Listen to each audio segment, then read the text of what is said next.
I don't know what's dumber. Lying about and being deceitful about your obvious connections to Jeffrey Epstein, or not trying to get out in front of the story before you know that millions and millions and millions of pages are about to be produced and dumped on the American people by your own administration. I don't understand these powerful men who have relationships with Ghislaine Maxwell, with Jeffrey Epstein, who know, even if we didn't, about the relationship, the connections, the meetings, the island visits, the plane usage, the girls and young women that were being peddled like they were property or commodities by Ghislaine Maxwell and Jeffrey Epstein. You know that you're in the files. Why wouldn't you get out in front of the story and try at least to do a spin like, I didn't know he was a pedophile. I didn't know he was a predator. I didn't know he was engaging in an international child sex trafficking ring. And now we've got Howard Lutnick, Commerce Secretary. His own administration is the one that's producing the documents. And he is now in there in a way that puts a lie to the comments that he made to the American people in the last 6 months on a Rupert Murdoch-owned podcast, The Friendliest of Friendly Environments, where he said and let the American people believe that once he bought his townhouse from Jeffrey Epstein, and he and his wife Allison went next door to that townhouse on the Upper East Side and saw the massage table and creepy comments by Jeffrey Epstein, that put an end to the relationship, that he was gross and he never wanted to be in the same room with Jeffrey Epstein again. Except 7 years later, based on the new documents, not only was he in the same room as Jeffrey Epstein, he was on the same island with Jeffrey Epstein, having purposefully taken a chartered yacht Christmas Eve with his family, another couple, and a whole pack of young children that he listed the ages of in an email exchange with the island manager for Jeffrey Epstein, and then went to the island for lunch before piloting away. That was 7 years after he told the American people he had no contact with him. And that's not the only contact that's in the Epstein files between Howard Lutnick and Jeffrey Epstein, including money being donated, including construction projects being opposed together. Just come clean with the American people. And him hanging, and the report that the New York Times or another reporter called Lutnick in the last 24 hours to respond, and him hanging up the phone, that's magical thinking if you think the story is going to go away. I'm Michael Popok. You're on the MeidasTouch Network in Legal AF. Let's get to the story. You understand the premise of my hot take. You know you're in the files. We may not have known it, but you do. Whether you're a rich and powerful movie mogul or talent agent in California, who's running our Olympics apparently, whether you're former Prince Andrew, whether you're other rich and famous like the Tisch family, who owns Lowe's and who has a major stake in the New York Giants, you're in there. Why don't you get out in front of it? Just hold a press conference. I'm going to be in the Epstein files. However, I didn't know. I couldn't have known. I didn't participate. It looks like I'm trying to go after young girls, 40 years my junior, arranged by Epstein or Ghislaine Maxwell, but it's not what you think. Say something. Lutnick knows he's in there. He forgot the island adventure at Little St. James Island. It's not like he accidentally just bumped into the island. He made arrangements to go there on a 180-foot yacht. Now, let me do full disclosure because, we're up front with our audience here on MeidasTouch and Legal AF. I used to work for Howard Lutnick. I used to work at Cantor Fitzgerald. I didn't know about the relationship. And these dates that we're talking about, except for one, were well before I was there. However, we need to talk about these things out loud. Now, let me show you the clip now this is a Rupert Murdoch-owned New York Post podcast produced by Miranda Devine, who's a propagandist for the Trump administration. Whenever he wants to go on, or anybody in his administration, for a friendly softball set of questions that are going to be, favorable to them, they go on with the New York Post and Miranda Devine. And there was a lot of this time. Let me set the stage. At this time, there was a lot of tongues wagging about the revelation that Howard Lutnick's townhouse was purchased from Epstein. And a guy named Wexner that used to own Victoria's Secrets and The Limited. They own that townhouse. It's directly next to, with an adjoining wall to Epstein's infamous townhouse in Manhattan on the Upper East Side. So he tried to get out in front of the story about the speculation, like, yeah, I saw him, I bought the house from him, but as soon as I went in there in 2005, hold that date in your mind, I was grossed out. Kept talking about massages and weird ways, and my wife was there, Allison, and got the heebie-jeebies, but I never saw the guy again. Run the clip. The guy's gross. This was not, the deep nuance of Howard Lutnick. This guy's gross. Right.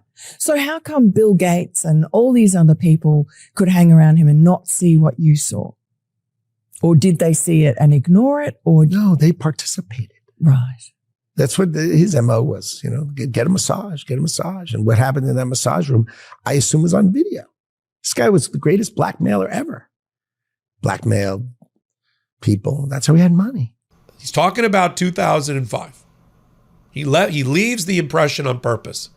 It was the last time he had any contact with Epstein. Oh, if only that were true. Because in the Epstein files, on December 23rd of 2012, he and another couple, and I happen to know the other couple, went to what we now refer to as Pedo Island, little St. James Island in the Caribbean. And when he sent the email, and this is all in the disclosures, he listed he listed the ages of his children and those of the other couple's children. It's like 12-year-olds and 14-year-olds and 11-year-olds. I'm like, what we know now, I don't think it's a great idea to be waving those kind of ages and numbers in front of Jeffrey Epstein, but that's what happened. I don't know what was going through his mind. Normally you just say, we're bringing 6 kids with us under the age of 14. I don't know why he listed all of the ages on weird. But he goes to the island for lunch. A lunch so pleasant that Jeffrey Epstein, through his assistants, say, Jeffrey enjoyed meeting you. Okay, 180-foot yacht, go over to the island for lunch, you're in the neighborhood, you stop in, you make the plans, you have lunch, you leave.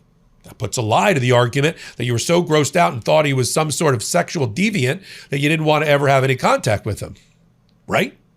That's not the only one. In 2017, at least, Epstein donated money, which means somebody from the either the Cantor Fitzgerald / Lutnick side asked him to, I would think, donated money for a charity event when a Jewish charity feted Howard Lutnick along with other people, where they raised millions of dollars for charity. I was at that event. There were 300 Cantor people that were at that event. I was at that event. Sat at a table there. Didn't see Jeffrey Epstein. And Epstein donated on behalf of Howard Lutnick to the charity. In 2018, now we're moving closer in time, right? This is now 13 years after Howard Lutnick told everybody he didn't have any contact with he didn't have any contact with Epstein. They're having email exchanges about something, who knows what, and about them joining together to oppose a museum. One of my favorites, by the way, the Frick Collection, which is in an old mansion on Fifth Avenue. They wanted to expand, and they have. But they live nearby, and they wanted to oppose it. So they were going to join forces to oppose it. So business relationship, personal lifestyle relationship in terms of opposing the Frick Collection, bringing the children to the island, all that. Now, as I said at the top of this hot take, I just don't understand the magical thinking, I guess, of men, powerful men, no women, who have been caught up and ensnared in the web of Jeffrey Epstein and not getting out ahead of the story. I just don't understand it. And the Trump administration, of which Howard Lutnick is a major part. He's the tariff architect, for those that were wondering, along with lots of other things, which I'll talk about in a moment.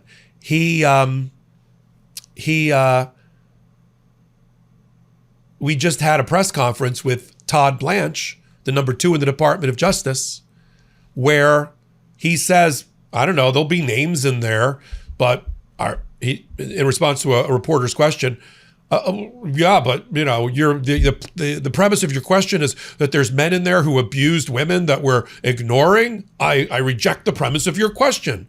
I put that to Lisa Phillips, one of the Epstein survivors in the last 24 hours, for her reaction to the fact that the Department of Justice and Trump are acting like this is just a document production. Just produce everything, as opposed to we should go through and bring to justice the people that are listed there. I mean, you've got the Trump administration saying, yeah, you're going to see Trump's name in there. Well, we've cleared them. How could you possibly have cleared them? You just finished reviewing the files. How could you have cleared him in 24 hours? No FBI moves that fast. Oh, he's clear. It's all scandalous and warrantless and baseless. Really? Really? Let me show you now the clip of my interview where I show the clip of Todd Blanche rejecting the premise that men did things wrong and sexually abused women, to the survivor, Lisa Phillips. Play the clip.